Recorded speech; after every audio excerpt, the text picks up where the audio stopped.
Police पर हमला कर दिया। पत्थरबाजी में सब इंस्पेक्टर समेत 4 पुलिस वाले घायल हो गए। तो ये बड़ी खबर आप तक पहुंचा रहे हैं, जहां पर सुपौल में अवैध शराब के खिलाफ छापेमारी और इस दौरान पुलिस पर हमला होता है।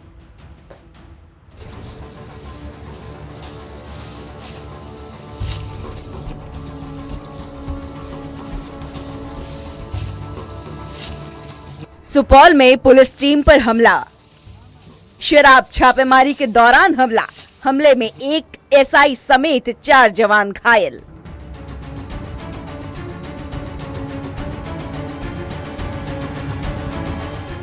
शराब माफिया के हौसले कितने बुलंद हैं, इसकी तस्वीर सुपौल में देखने को मिली। त्रिवेणीगंज थाना क्षेत्र के नरहा टोला में पुलिस अवैध शराब के खिलाफ छापेमारी करने गई थी, लेकिन जैसे ही पुलिस ने जब्त शराब को नष्ट करना शुरू किया, शराब तस्करों और उनके समर्थकों ने पुलिस पर ईंट पत्थर से हमला कर दिया। भीड़ के हमले में एक सब इंस्पेक्टर सहित 4 पुलिसकर्मी घायल हो गए, जिनको अनुमंडलीय अस्पताल में भर्ती कराया गया है, जिसमें एक की हालत गंभीर है, जिसे सदर अस्पताल रेफर कर दिया गया है। 3-4 पुलिस वाले आए थे, जख्मी था, इलाज कर रहे हैं। कहाँ के थे पुलिस वाले सर? त्रिवेणीगंज थाना। हालांकि पुलिस ने कार्रवाई करते हुए 4 लोगों को हिरासत में ले लिया, लेकिन सवाल है कि क्या बिहार में शराब तस्कर बेखौफ हो गए हैं? शराब तस्करों को नहीं रहा पुलिस का खौफ। शराब तस्करों को पुलिस पर हमले की हिम्मत कैसे हुई? न्यूज़ 18 के लिए सुपौल से अमित कुमार झा की रिपोर्ट। अब देखिए, पूरी घटनाक्रम कई बड़े सवाल खड़े करती है कि बिहार पुलिस कब तक पिटती रहेगी। और देखिए, लगभग हर हफ्ते बिहार पुलिस पिट जाती है और हर हफ्ते ये खबरें हम आप तक पहुंचाते हैं।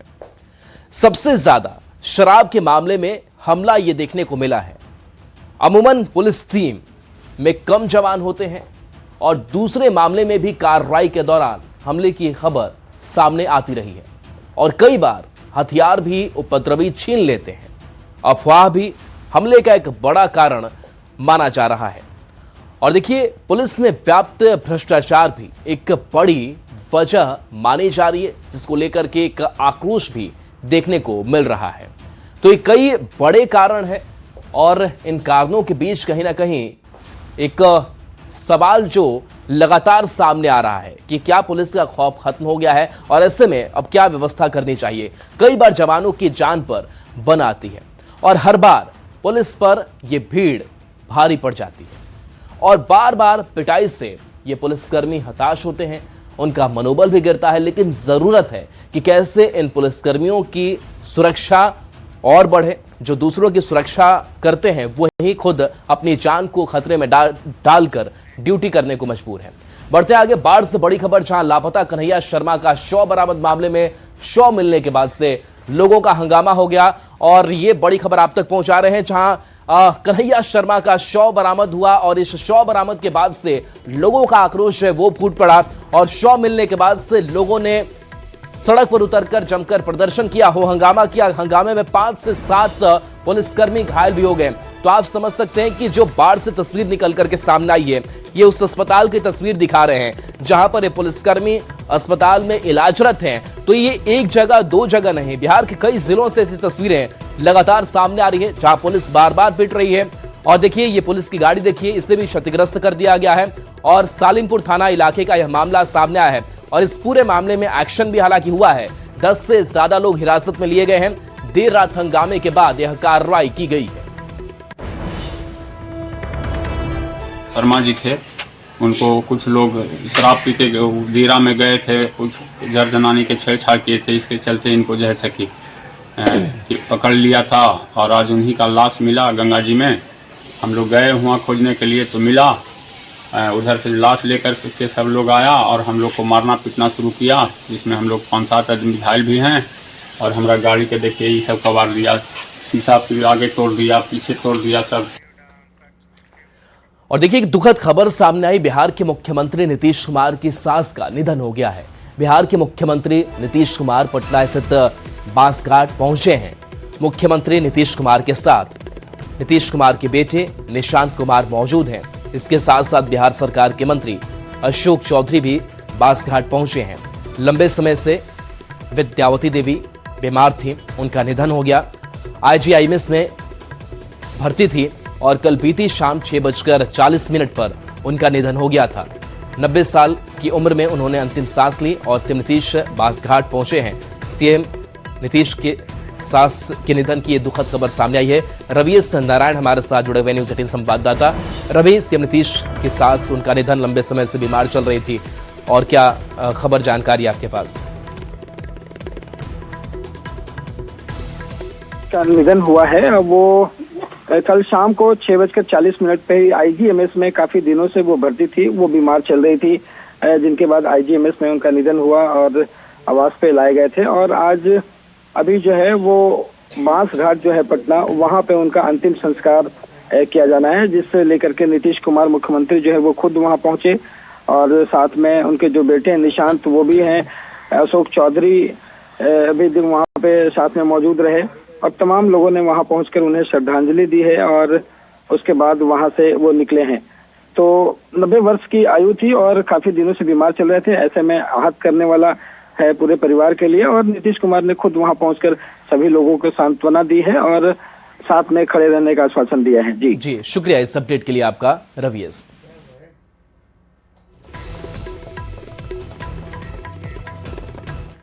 बढ़ते आगे महाराष्ट्र के नागपुर से बड़ी खबर है, जहां बिहार के 6 मजदूर की मौत हो गई है। बड़ा हादसा हुआ, पानी की टंकी फटने से यह बड़ा हादसा नागपुर में। हादसे में 9 मजदूर घायल बताए जा रहे हैं और सभी घायल भी बिहार के ही रहने वाले हैं। पानी भरने की टेस्टिंग के दौरान यह हादसा हुआ और जहां पर यह हादसा हुआ वो पूरा इंडस्ट्रियल एरिया है। सोलर प्लांट बनाने का काम किया जाता है, ये फैक्ट्री है और इसी फैक्ट्री में ये पानी टंकी और पानी टंकी के पास से हादसा, पानी की टंकी फटी, बड़ा हादसा हो गया और इसमें 6 मजदूर की मौत हो गई। बिहार के रहने वाले ये 6 मजदूर, और इसके बाद इनकी पहचान भी हम एक एक करके आप तक बता देते हैं कि कौन कौन से ये मृतक है जो नागपुर में हादसा हुआ और बिहार में कैसे मातम पसरा हुआ। उसकी तस्वीर देखिए। अरविंद ठाकुर जो 28 साल की उम्र है और सुधांशु कुमार सहनी 36 साल मुजफ्फरपुर के रहने वाले हैं, जिनकी मौत हुई है। एक बड़ा हादसा, इसके साथ साथ बुलेट इंद्रजीत शाह जो सुहानी पश्चिम चंपारण के 30 साल इनकी उम्र, इनकी भी मौत इस हादसे में हो गई है। और शमीम अंसारी के भी मौत की खबर सामने आई। तो ये वो नाम है और इनके घर में जाहिर सी बात है कि चीख पुकार मची हुई है। लेकिन साथ साथ महाराष्ट्र सरकार की अगर बात करें, मुआवजे का ऐलान किया गया है। देवेंद्र फडणवीस लगातार इस पूरी घटनाक्रम पर नजर बनाए हुए हैं और ये वो नाम जो अब इस दुनिया में नहीं है। उदय तिमांडे ब्यूरो चीफ जुड़े हमारे साथ। उदय जी, एक बड़ा हादसा हुआ और इस हादसे में सबसे खास कि बिहार के लोग जिनकी जानें गई हैं, अभी इस हादसे को लेकर के ताजा अपडेट क्या है? 11 बजे के दौरान नागपुर के बुट्टीबोरी एमआईडीसी में जो है वो आवाड़ा इंडस्ट्री में जो है ये ब्लास्ट हुआ था। आवाड़ा जो कंपनी है वो देश की सोलर उत्पादन करने वाली एक बड़ी जानी मानी कंपनी है और इस कंपनी के प्लांट का काम जो है वो नागपुर के बुट्टीबोरी में चल रहा है। नागपुर बुट्टीबोरी में बड़ा सोलर प्लांट जो है वो आवाड़ा की ओर से तैयार किया जा रहा है और पिछले 1 सालों से जो है इसका ये निर्माण कार्य शुरू था। कल ये निर्माण कार्य शुरू रहते समय इस प्लांट के लिए जो है वो पानी की टंकियों का काम किया जा रहा था। उसमें से एक पानी की टंकी की कल टेस्टिंग चल रही थी और टेस्टिंग करते समय पानी का फ्लो जो है वो ये टंकी में बढ़ा दिया गया था, जिस वजह से पानी का वहाँ पर ब्लास्ट हुआ। और ये ब्लास्ट इतना बड़ा था कि उस परिसर में जो मजदूर काम कर रहे थे, जो मजदूर टेस्टिंग कर रहे थे, वो इस पानी की चपेट में आए और कुछ अंतर तक जो है बह गए और इसमें लगभग 6 मजदूरों की जो है मौत हुई है। ये बात महत्वपूर्ण है कि ये जो 6 मजदूर थे ये बिहार से थे और कुछ स्थानीय मजदूर उसमें थे, जिसमें से कुछ मजदूरों को नामू की चोट आई थी, जिनको ट्रीटमेंट के बाद जो है वो हॉस्पिटल से छुट्टी दी गई है। लेकिन जिन 6 मजदूरों की इसमें मौत हुई है वो बिहार से है। बड़ी दर्दनाक ये घटना थी। ये घटना होने के बाद महाराष्ट्र के मुख्यमंत्री ने जो है जो पीड़ित लोग हैं उनके परिवार को मुआवजे की घोषणा जो है वो की है। कल इन जो मृतक थे उनको नागपुर के मेयो अस्पताल में पोस्टमार्टम के लिए भेजा गया था और आज जो जानकारी सामने आई है उस जानकारी के अनुसार जो मृतकों की डेड बॉडी है वो डेड बॉडी आज बिहार के लिए जो है वो रवाना की जाएंगी। इस मामले में नागपुर ग्रामीण पुलिस ने जांच के आदेश दिए हैं, जांच शुरू हो गई है और जांच में जो भी दोषी इसमें पाया जाएगा उनके खिलाफ गुने भी आगे आने वाले दिनों में दाखिल किए जाने वाले हैं। महाराष्ट्र सरकार इस पूरे मामले पर लापरवाही नजर जो रखी है हुई है वो और पानी आज की जो टेस्टिंग के दौरान हुई। आप बता रहे थे कि फ्लो बढ़ा दिया गया, क्या उन मानकों का ख्याल नहीं रखा गया? वहां बाकी लोगों की मौजूदगी नहीं थी? जी, जिस तरह से अब ये सब पूरा वाकया सामने आ रहा है उस हिसाब से कहीं ना कहीं जो है वो लापरवाही बरती गई थी, ऐसा जो है कहा जा रहा है। क्योंकि जब इतना पानी का फ्लो वहाँ पर था और इतनी बड़ी पानी की टंकी जब वहाँ पर निर्माण की जा रही थी तो सुरक्षा के पुख्ता इंतजाम वहाँ करना जो है वो ज़रूरी था। लेकिन जब हम इस घटनास्थल पर पहुंचे तब वहाँ पर ये सब चीज़ें नहीं थी और शायद यही वजह है कि 6 लोगों को इस पूरे एक्सीडेंट में जो है अपनी जान गंवानी पड़ी है। अब आडा प्रबंधन की तरफ से कुछ जानकारी दी जा रही है कि कैसे इन मजदूरों को भी वो राहत पहुंचाए जो घायल हैं, इन परिस्थिति में किस तरीके से प्रबंधन खड़ा है? नहीं, अभी तक आवाड़ा ग्रुप की तरफ से इस मामले में कोई भी जानकारी सामने नहीं आई है। आवाड़ा ग्रुप की तरफ से कोई भी सामने इस मामले में बात करने के लिए नहीं आया है। लेकिन महाराष्ट्र सरकार ने इस पूरे मामले को गंभीरता से लिया है। इसमें जो मृतक हुए उनके परिवारों के लिए मुआवजे की घोषणा महाराष्ट्र सरकार ने की है और नागपुर पुलिस ने भी इस पूरे मामले की जांच के लिए एक कमेटी गठित की है जो आने वाले अगले 10 दिनों में जो है ये मामला क्यों हुआ और इसके लिए कौन दोषी है इसका पूरा रिपोर्ट जो है वो सरकार को पेश करने वाली। जो चलिए, बहुत बहुत शुक्रिया इस अपडेट के लिए आपका। तो देखिए, 6 मजदूर की मौत हो गई है, बिहार के रहने वाले हैं। 9 मजदूर घायल बताए जा रहे हैं, ये भी बिहार के रहने वाले हैं। तो हादसा भले ही नागपुर में हुआ हो लेकिन अब मातम जो है वो बिहार में पसरा हुआ है। चलिए बढ़ते आगे। तो नागपुर चंद्रपुर NH के पास कंपनी के कैंपस में हादसा हुआ। परिसर में एल्यूमिनियम की पानी टंकी बनी हुई थी और पानी टंकी की क्षमता 15,000 लीटर थी। कैसे हादसा हुआ एक एक करके समझिए। परिसर में एल्यूमिनियम की पानी टंकी यहां पर बना करके रखी गई थी और इस पानी टंकी की क्षमता की अगर बात करें तो 15,000 लीटर थी और टंकी में पानी भरकर क्षमता की जांच हो रही थी और इसी दौरान यह हादसा हुआ और मजदूरों की जान चली गई। चलिए बढ़ेंगे आगे। मुंगेर के जुबली बेल चौक स्थित विजय ज्वेलर्स में गुरुवार शाम करीब 12 लाख रुपए के जेवर चोरी हो गए। आरोपी ने खुद को PWD स्टाफ बताकर दुकानदार का भरोसा जीत लिया और जेवर पॉकेट में डालकर भाग गया। चोरी CCTV में कैद हो गई। दुकानदार ने कोतवाली में शिकायत दर्ज कराई है। पुलिस सब आरोपी की पहचान कर गिरफ्तारी के लिए जुटी हुई है। कोई ग्राहक आया बंद करके कि एक दुर्गा जी लेना है, उसने पसंद किया और उसके बाद बोला कि वो सामान हमको दिखाना है।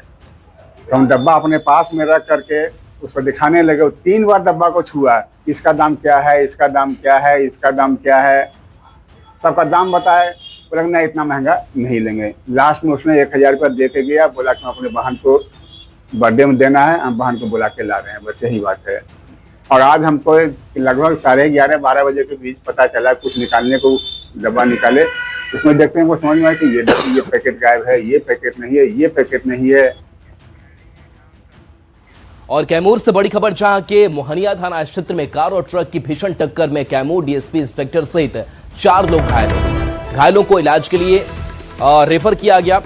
बता दें कि हादसे में भभुआ मुख्यालय DSP Gajendra, crime section inspector Rajesh Kumar, चालक राजीव कुमार और करण कुमार घायल हो गए, जिन्हें प्राथमिक इलाज के बाद हायर सेंटर भेज दिया गया है। तो कैमूर से ये बड़ी खबर, जहां कार और ट्रक के बीच भीषण टक्कर की तस्वीर, जहां पर जो घायल हैं एम्बुलेंस के जरिए उन्हें अस्पताल भेजा गया। DSP सहित 4 लोग गंभीर रूप से इस हादसे में घायल बताए जा रहे हैं। इसके साथ साथ crime section inspector Rajesh Kumar, चालक राजीव कुमार और करण कुमार घायल हो गए।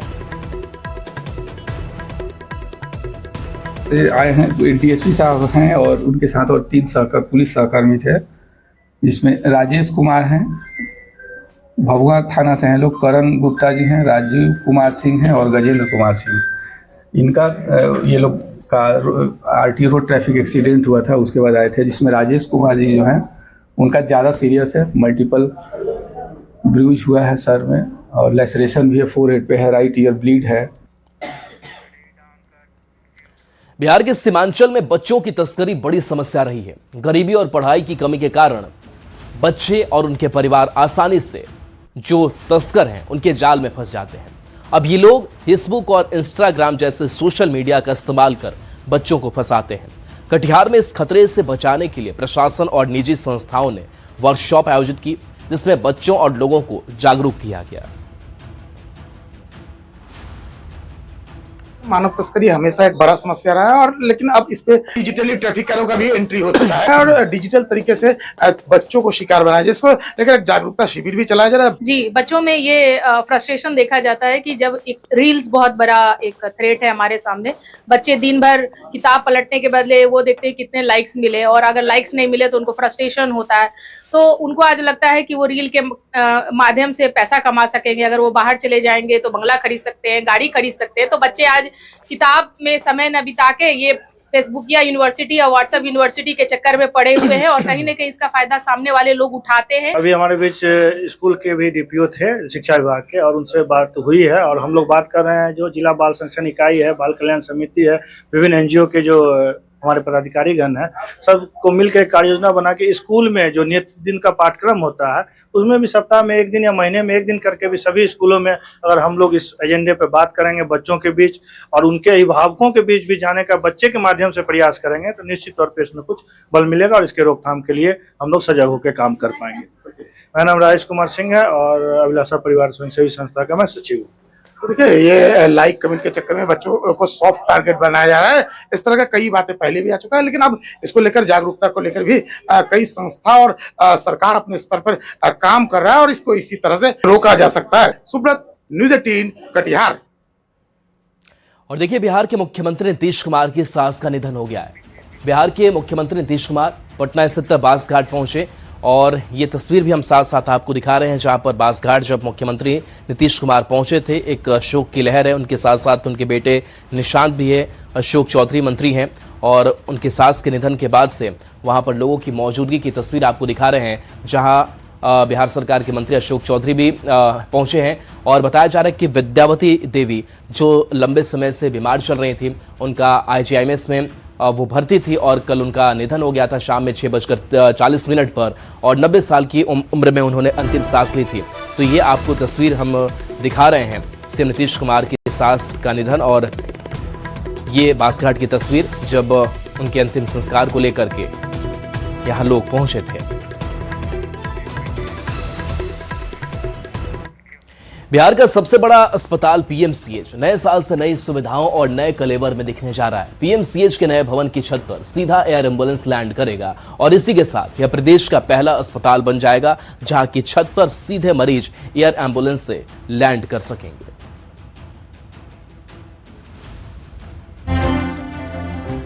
बेहद ऊंची इमारत की ये छत और यहां पर बना हेलीपैड। तस्वीरें देखकर लग रहा होगा ये किसी टूरिस्ट स्पॉट या किसी बेशकीमती इमारत पर बना हेलीपैड है जहां लोग सीधे बाई एयर पहुंचते हैं। पर जरा रुकिए, यह इमारत तो बिहार के सबसे बड़े और दुनिया के दूसरे सबसे बड़े अस्पताल PMCH की नई बिल्डिंग की छत का है, जो एयर एम्बुलेंस की लैंडिंग के लिए तैयार है। जी सही सुन रहे हैं आप, ये हेलीपैड बदलते बिहार और बेहतर होते प्रदेश की स्वास्थ्य व्यवस्था का लॉन्चिंग पैड भी बनने जा रहा है। नए साल से PMCH के जिस नए भवन में 5462 बेड का वर्ल्ड क्लास हॉस्पिटल बन रहा है, वहां मरीज अब सीधे एयर एम्बुलेंस के जरिए अस्पताल की छत पर लैंड कर पाएंगे। पटना का PMCH बिहार का पहला अस्पताल होगा जिसकी छत पर एयर एम्बुलेंस से मरीज सीधे लैंड कर सकेंगे, और इसकी पूरी तैयारी कर ली गई है, क्योंकि आपको हमने बताया कि हेलीपैड बनकर तैयार है और सीएम नीतीश कुमार ने दो बार निरीक्षण किया है और जो निर्देश दिया है उसके मुताबिक यहां पर लगातार काम जारी है। दुनिया के दूसरे सबसे बड़े अस्पताल के वर्ल्ड क्लास बिल्डिंग के 2 टावर के उद्घाटन के बाद अब बारी है एयर एम्बुलेंस के उतरने की, जिसकी प्रक्रिया भी शुरू हो चुकी है। अस्पताल को DGCA से अगले साल फरवरी तक NOC मिल जाने की उम्मीद है। मिलने के बाद ये सुविधा भी हमको लगता है कि आम जनता के लिए ये ओपन कर दिया जाएगा। मतलब यहाँ से रैंप एरिया भी तैयार है, सीधे मरीज आएंगे और वार्ड तक यहाँ रैंप है, रैंप के बाद 2 लिफ्ट है, 2 लिफ्ट जो है सो जाकर के स्पेशल इसके लिए 2 लिफ्ट दिया गया है जो ऊपर तक आता है, माने हेलीपैड एरिया तक आता है, और वो लिफ्ट सीधे जाकर के इमरजेंसी में चला जाएगा। तो दुनिया का दूसरा सबसे बड़ा अस्पताल लगभग 40% बनकर तैयार है, जिसमें शुरुआती में ही कहा जाए तो हेलीपैड बनकर भी तैयार है।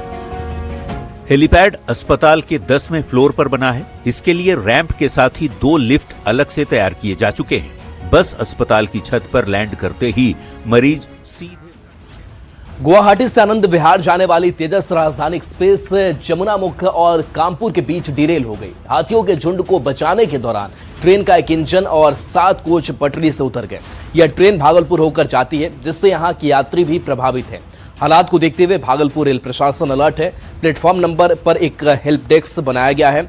टोल फ्री नंबर भी जारी किया गया है। इसके साथ साथ 24 घंटे कर्मचारियों की तैनाती की गई है।